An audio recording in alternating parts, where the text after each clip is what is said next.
Hello everyone. हम लोग पढ़ रहे हैं combined bending and direct stresses. उसमें हमने लास्ट वीडियो में ये मैंने समझाया था आपको।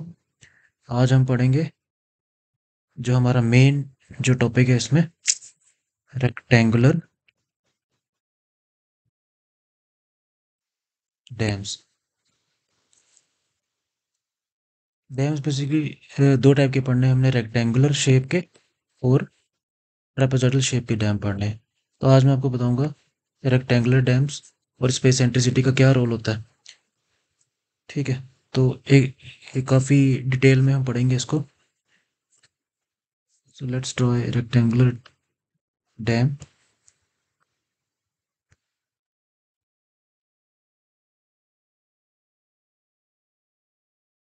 मान लो ये एक मिनट,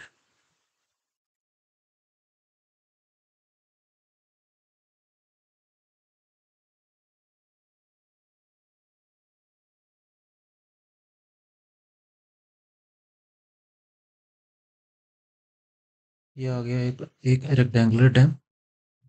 अब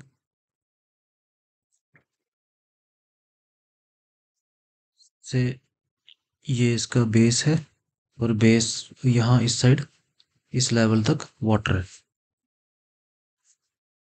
सो यहाँ क्या है, water.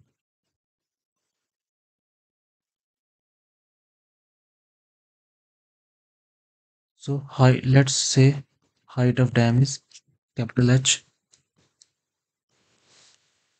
width of dam is B, small b. Okay, height of water in dam से small h। ये कुछ टर्म्स आएंगे, इसमें काफ़ी टर्म्स आएंगे, आपने इनको याद रखना। सो सबसे पहले जो इंपॉर्टेंट टर्म आती है वो आती है wait of dam.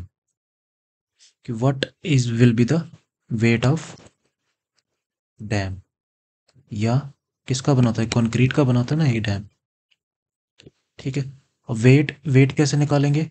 Wait will be equal to, weight का रिलेशन क्या होता है, मास इनटू ग्रेविटी।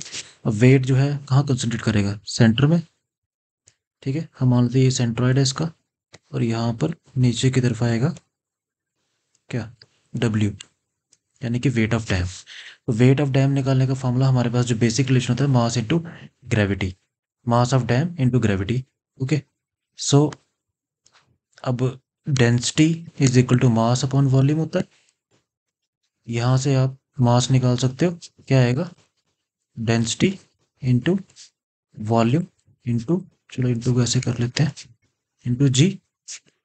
ओके, अब what is the volume of dam, density तो यही रहेगी रो, इंटू वॉल्यूम आएगा एरिया इंटू लेंथ। एरिया आ गया डैम का बी इंटू एच, इंटू मान लो इसकी डैम की लेंथ क्या है एल, इंटू जी। अब एल इस केस में हम यूनिटी लेते हैं क्योंकि एल हमें लेंथ जो है वो हमें विजिबल नहीं है ना, एल को हम यूनिटी लेंगे। तो यहाँ पर आ जाएगा density for dam into B into H into one into G. Okay, तो ये रिलेशन बन जाएगा आपका। अब एक टर्म आती है यहाँ पे, अगर आप रो और जी को कंबाइन करो तो एक टर्म होती है गामा। इसको हम बोलते हैं गामा से फॉर डैम है ना ये, gamma for dam, that will be equal to density into gravity. ये जो टर्म है इसको हम बोलते हैं स्पेसिफिक वेट। ये फ्लूइड मैकेनिक्स में टर्म यूज होती है। Okay, so density into gravity को जब कंबाइन करोगे आप, तो भी यहाँ बन जाएगा gamma for dam into B into capital H. ये निकल गया आपका weight of dam. Weight of dam निकालने का ये रिलेशन। अब सेकंड चीज़ आती है इसमें इंपॉर्टेंट, इसके ऊपर जो लोड पड़ रहा है, डैम के ऊपर जो लोड पड़ रहा है वो है आपका वाटर का, क्योंकि वाटर इस पे फोर्स एक्सर्ट करेगी जिसको हम बोलेंगे प्रेशर फोर्स। अब उसकी हम डेरिवेशन करेंगे। नाउ एक और चीज़ आपने समझनी है यहाँ पे, कि अगर आप हाइड्रोस्टैटिक लॉ के बारे में जानते हो, हाइड्रोस्टैटिक लॉ। ये किस में होता है? ये भी फ्लूइड मैकेनिक्स में एक टर्म है, बड़ी इंपॉर्टेंट। अब हाइड्रोस्टैटिक लॉ क्या कहता है कि प्रेशर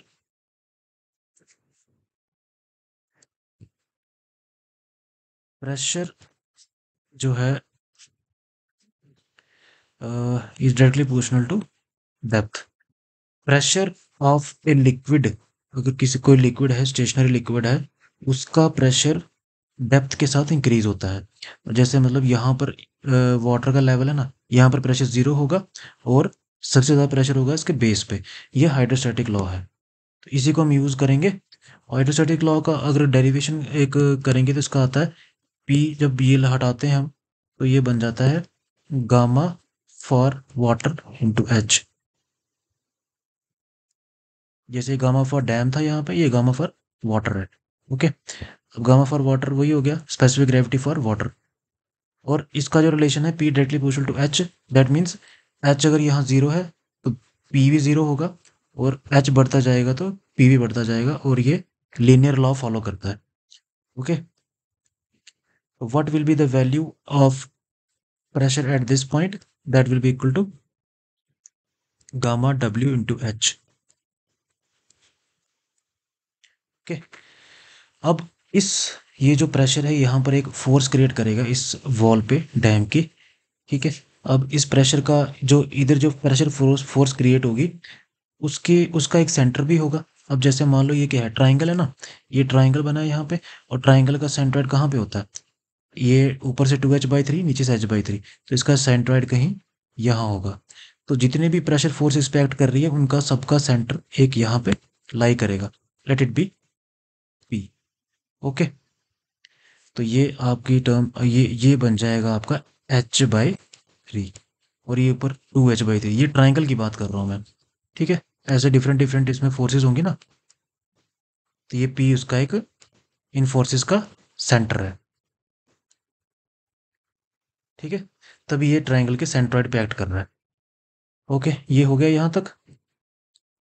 अब एक और चीज आती है इसमें कि इस ये प्रेशर फोर्स की वैल्यू कितनी है, वो हमें जरूरत पड़ेगी आगे।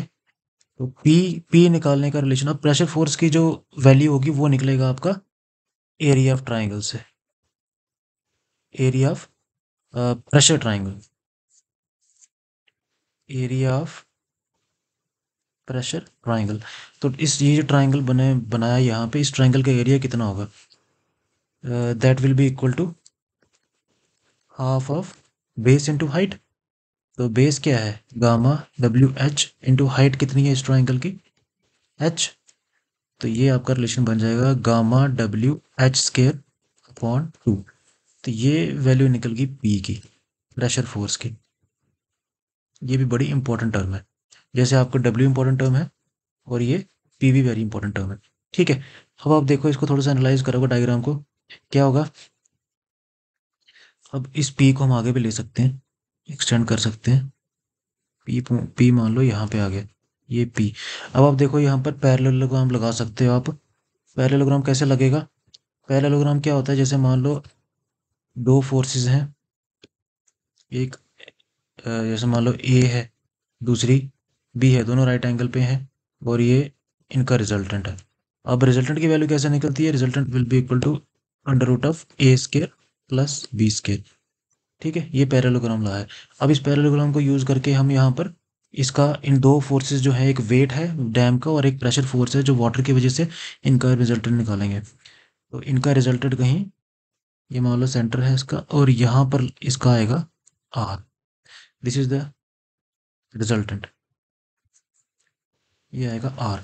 अब इस आर की वैल्यू कैसे निकलेगी? जैसे यहाँ पर था ए और बी थे, ए स्केयर प्लस बी स्केयर, अब निकला यहाँ पर P square plus W square. तो हम इसको नीचे करते हैं यहाँ पे,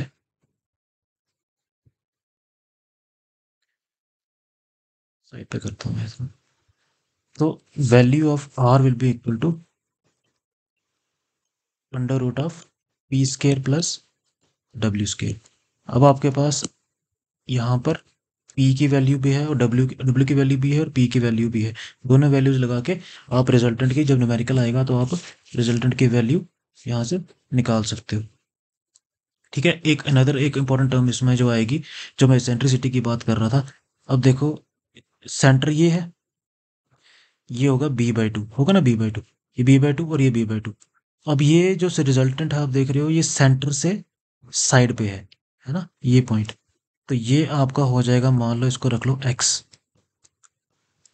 ओके, अब ये x ही आपका, x की वैल्यू क्या होगी, x ही आपका इसेंट्रिसिटी के बराबर होगा। ठीक है, x is equal to E, E means eccentricity, eccentricity. Okay, अब अगर अगर हम इस की वैल्यू निकालना चाहते हैं, किसकी, एक्स की वैल्यू कैसे निकालेंगे, इसको मिटाते हैं पहले।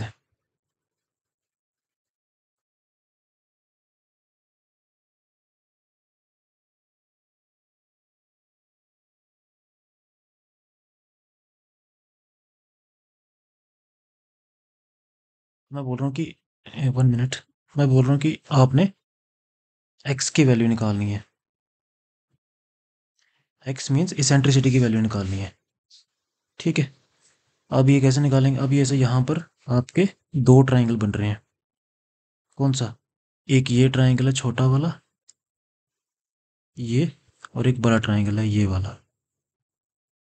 ठीक है, ट्राइंगल का नाम दे देते हैं ए बी, ये सी डी और ई।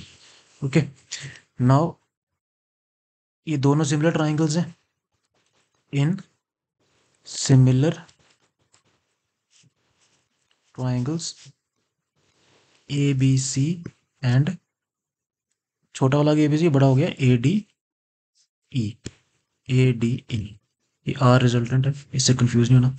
सिमिलर ट्राइंगल्स, तो आप देखो अगर हम इसमें B C upon A B करेंगे, means B C upon A B, it will be equal to, इसकी कौन सी बड़े वाले की कौन सी साइड है, D E, D E upon A D. Okay, D upon A D, which implies B C की वैल्यू कितनी है, एक्स, ए बी की वैल्यू आप देख लो h/3 है, h/3 is equal to D E, D E, D कहाँ, D E आ गया डब्ल्यू, डी ई आ गया पी, सॉरी डी ई की वैल्यू पी के बराबर है, और A D, A D W बराबर, देखो डी ई पी के बराबर है, पैरेललोग्राम लाए ना ये, तो ये आ गया डब्ल्यू। तो आप यहाँ से एक्स की वैल्यू आराम से निकाल सकते हो, X will be equal to P by W into h/3, this is the value of X, और यही वैल्यू इसेंट्रिसिटी की भी है। तो न्यूमेरिकल आएगा तो आपने इसेंट्रिसिटी की वैल्यू ऐसे निकालनी है। उसके लिए आपको याद रखना कि पहले आपको पी और डब्ल्यू की वैल्यू निकालनी पड़ेगी, तभी आपको, और एच की वैल्यू आपको होनी चाहिए, तभी आपके पास इसेंट्रिसिटी की वैल्यू निकलेगी। ओके, अब हम आगे चलते हैं, लेट्स इसको पूरे को रब करते हैं।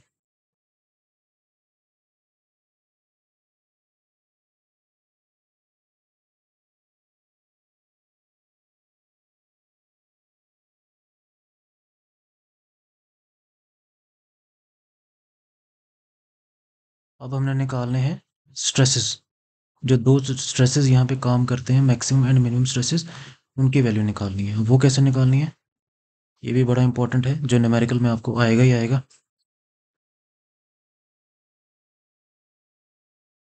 नाउ सी, यहाँ पर आप ध्यान से देखो, इस W की वजह से, इस इस पॉइंट पे, सी पॉइंट पे, इस W की वजह से सी पॉइंट पे, क्योंकि W इसेंट्रिक है ना इस पॉइंट पे, तो इसकी वजह से यहाँ पर एक मोमेंट क्रिएट होगी।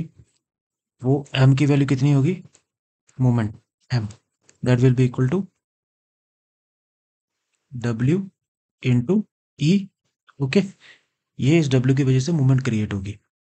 ओके, अब अगर ये m निकाल दिया हमने, हम बेसिकली बेंडिंग इक्वेशन में यूज करेंगे अभी ये टर्म्स। m निकल गया, अब दूसरी चीज होती है बेंडिंग इक्वेशन में I। अब I कैसे निकालना है, I क्या हो गया, मोमेंट ऑफ इनर्शिया। तो I निकालने का रिलेशन होता है आपका BD/Q अपॉन टेल, क्योंकि ये रेक्टेंगल है ना, ये हम रेक्टेंगल क्या है, बेस की बात कर रहे हैं, ये बेस है इसका, बेस इसका क्या है, जिसकी लेंथ L है, जिसकी विड्थ B है, और I y y निकालना है हमने, I y y। ठीक है, क्योंकि लेंथ ज़्यादा, इसकी लेंथ इस साइड है ना, आई वाई वाई निकालना है, तो बी डी क्यूब अपॉन 12 होगा। दैट मीन्स एल बी हो गया एल बी क्यूब अपॉन 12। ठीक है, ये यूज़ करेंगे हम। बेस इसका एल हो गया ना, क्योंकि इस साइड से देख रहे हो वाई वाई सेक्शन, तो एल इंटू डी डेप्थ कितनी होगी, बी क्यूब अपॉन 12। एल आपका 1 है ना, एल आपका 1 हमने एज्यूम किया हुआ है, तो ये आ जाएगा बी क्यूब अपॉन 12। आई की वैल्यू भी आपका, एम की वैल्यू आ गई, आई की वैल्यू आ गई। Okay, now you can use the equation. अब आप इक्वेशन यूज कर सकते हैं, कौन सी, bending equation. M upon I is equal to sigma bending upon Y. Okay, M upon is equal to sigma upon Y, तो विच इम्प्लाइज एम कितना है, W multiply by E upon I कितना है, B cube upon 12। Okay, sigma भी तो निकालना है इसमें से, और वाई, वाई क्या होता है, डिस्टेंस फ्रॉम द नियरेस्ट, जो आपका जैसे इसके नियरेस्ट क्या है, सेंट्रॉइड, सेंट्रॉइड से नियरेस्ट क्या है, जो एज होता है, तो वो नियरेस्ट जो बनेगा आपको b/2 बनेगा ना, b/2, विच इम्प्लाइज यहाँ से आप सिग्मा भी निकाल सकते हो। सिग्मा भी will be equal to w into E into b/2, okay, upon B cube upon 12। ठीक है, इसको जब आप सॉल्व करोगे, ये एक बी कट जाएगा यहाँ से, ये 6 आ जाएगा यहाँ पे, तो आपके पास जो आंसर आ जाएगा वो बन जाएगा 6 इंटू 6 ऊपर चला जाएगा ना, into W into E upon V square. ये आपका बेंडिंग स्ट्रेस आ गया। Okay, now what is the value of direct stress. ये तो बेंडिंग निकल गया ना, डायरेक्ट स्ट्रेस की वैल्यू क्या है, sigma D, that will be simply equal to W upon B. ठीक है, यही होगा लोड अपॉन एरिया, और एरिया तो वही एरिया, अगर आप देखोगे तो क्योंकि एल 1 है, तो बी इंटू एल एरिया निकलेगा ना, बी इंटू एल, एल 1 है इसलिए ये area is equal to B आ गया। ओके, ये सिग्मा डी भी निकल गया। अब कंबाइंड जब करना है इसको, क्योंकि कंबाइंड स्ट्रेस हमने निकालना ना, तो कंबाइंड स्ट्रेस जो निकलेगा, एक निकलेगा, वो होता है stress that will be equal to sigma direct plus sigma bending. ठीक है, तो सिग्मा प्लस माइनस होगा यहाँ पे ना, एक मैक्सिमम होगा, मिनिमम होगा, तो 6 सिग्मा डायरेक्ट आ गया W upon B plus 6 into W into E upon B square plus minus. अब सिग्मा मैक्स में प्लस होगा और सिग्मा मैक्स में प्लस होगा और सिग्मा मिनिमम में माइनस होगा, इतना ही फर्क होता है। ठीक है, दैट विल बी, अब इसको हम डब्ल्यू अपॉन बी कॉमन निकाल लेते हैं, पीछे बचेगा 1 plus 6 into E upon B, और सिग्मा मैक्स ये आ गया, और इसको ब्रैकेट में रख लो, एंड सिग्मा मिनिमम आ जाएगा W upon B into 1 minus 6 into E upon B. एक में प्लस होता है, एक में माइनस होता है, तो ऐसे आपकी दोनों स्ट्रेसेस की वैल्यू निकलती है। तो दैट कंप्लीट्स, हमारी डेरिवेशन कंप्लीट हो गई है। इस पे हम न्यूमेरिकल भी करेंगे। अभी हमने पढ़ा है बेसिकली रेक्टेंगुलर डैम के बारे में। नेक्स्ट वीडियो में हम ट्रेपेजॉइडल डैम के बारे में पढ़ेंगे, उसमें भी ऐसे ये सारी वैल्यूज़ निकालनी है हमने। तो वीडियो अच्छा लगा तो please like share and subscribe. Thank you.